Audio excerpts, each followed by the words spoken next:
Okay, guys, we've got part 4 of chapter 8. I'm hoping to be able to finish this off in this video and then one more. That's the hope, is that we can get through that, get through the rest of this in 2 more videos. So, we left off, we were getting ready to talk about John Burgoyne and his ill-fated invasion of the Hudson River Valley in 1777. So the idea here was that if they can take control of the Hudson River Valley at this time, it pretty much paralyzes America.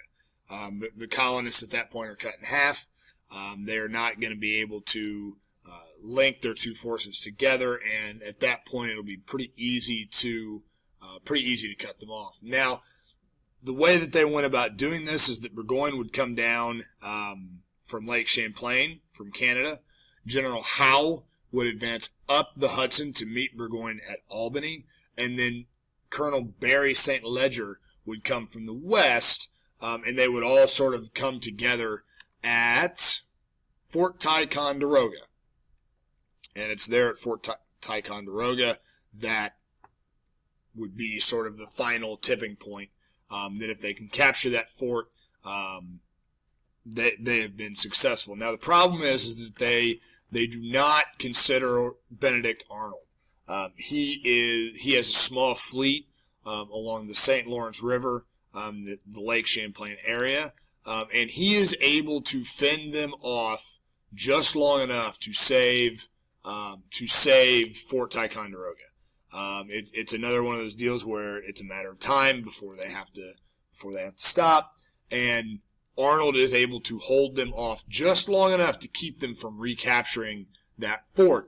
Now, had he started there, had Burgoyne started at Fort Ticonderoga instead of starting at Montreal, he would have been successful. They would have probably ended the war right here. But he did not. Now, Washington, that gives him some time to get his army transferred to Philadelphia.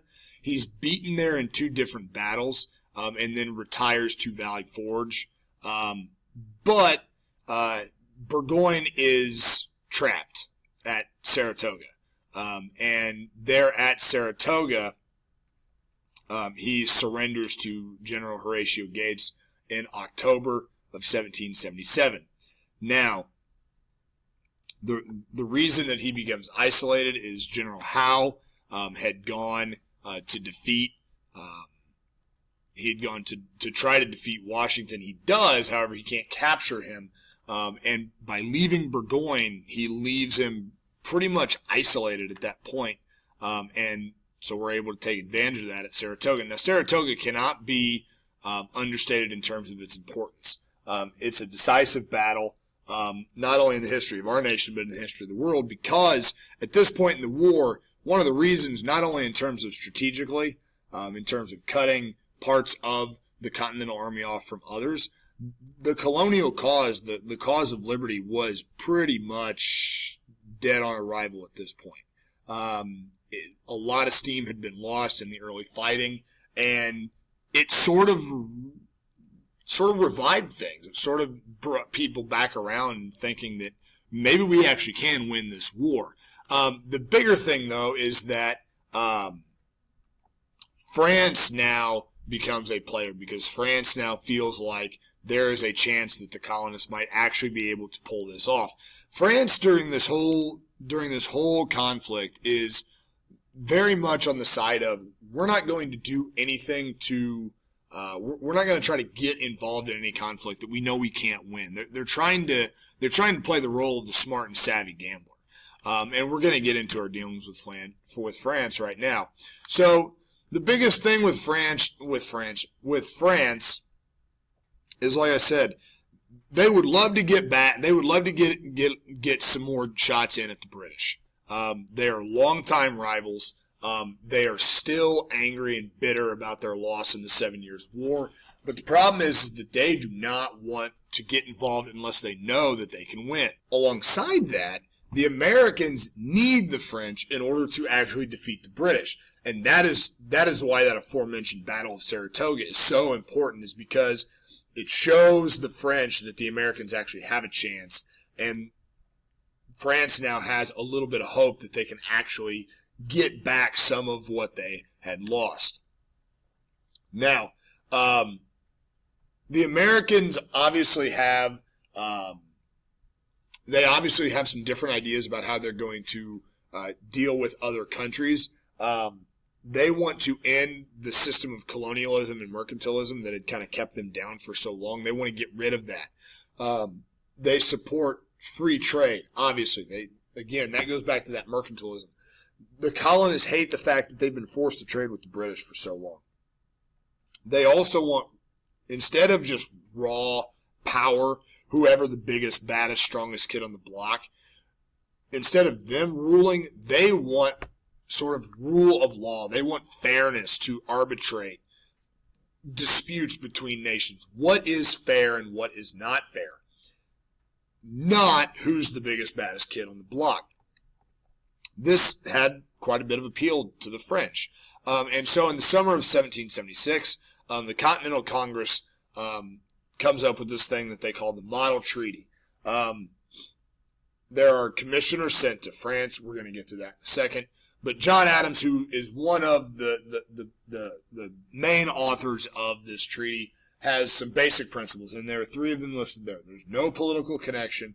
In other words, we want to try to stay away from large scale alliance systems, which is kind of backwards, because they're looking for political connections to help throw off the British. They would like to not have any military connection, and there is only commercial connection.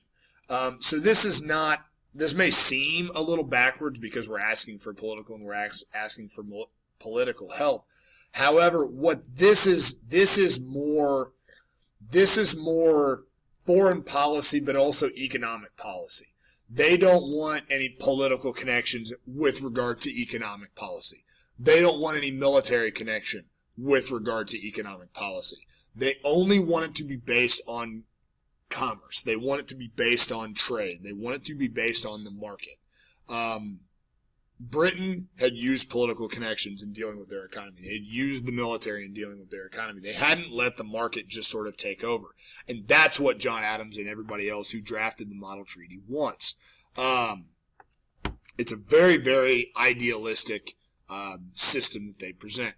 Now, perhaps the best thing that the colonists did with regards to the French is they sent Benjamin Franklin to negotiate with the French. The French loved Benjamin Franklin. They adored him. They thought he was different. He brought new democratic ideas. It was shocking to the royal court. It was shocking to the king and queen of France, sort of his appearance, the way that he dressed, the way that he spoke.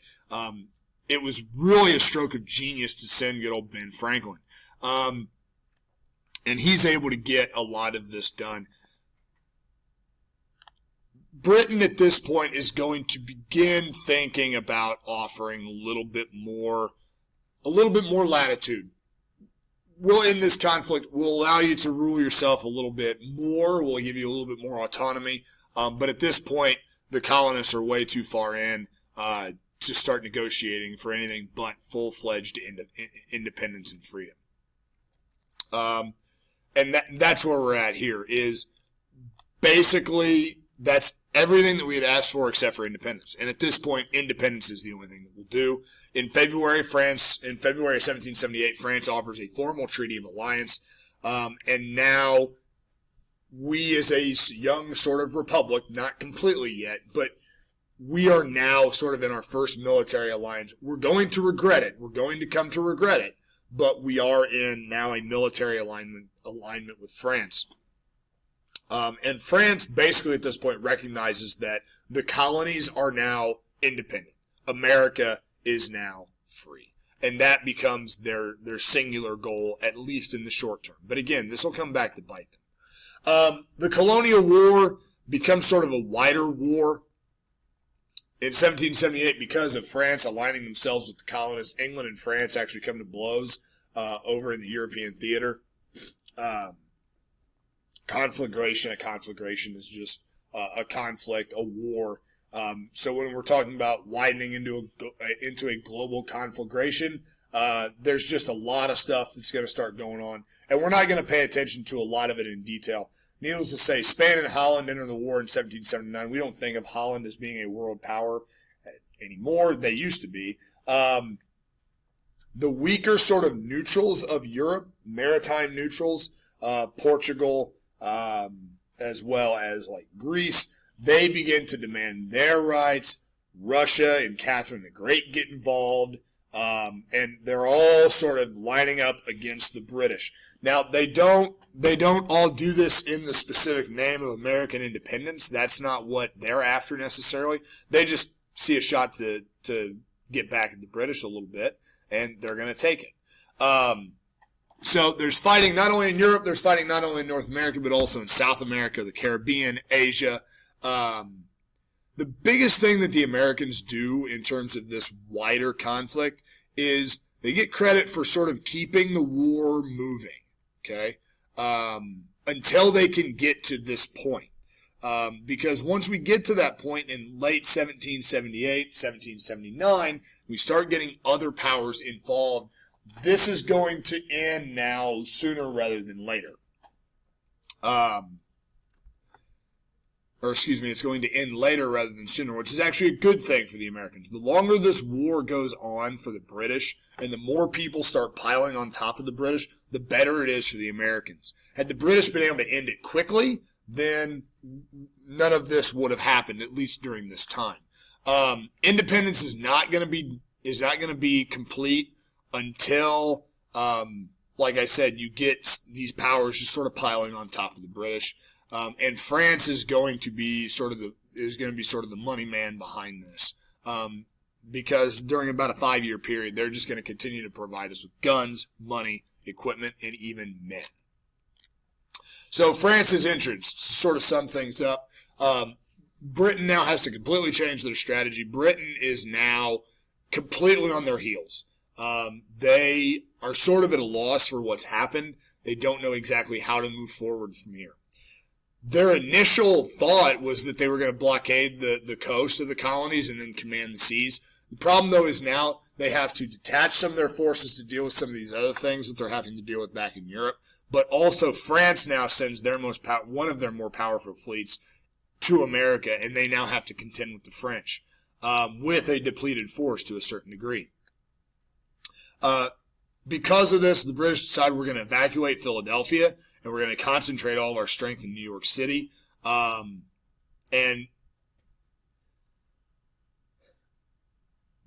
they're engaged by Washington in June. Again, Washington can't win this battle outright.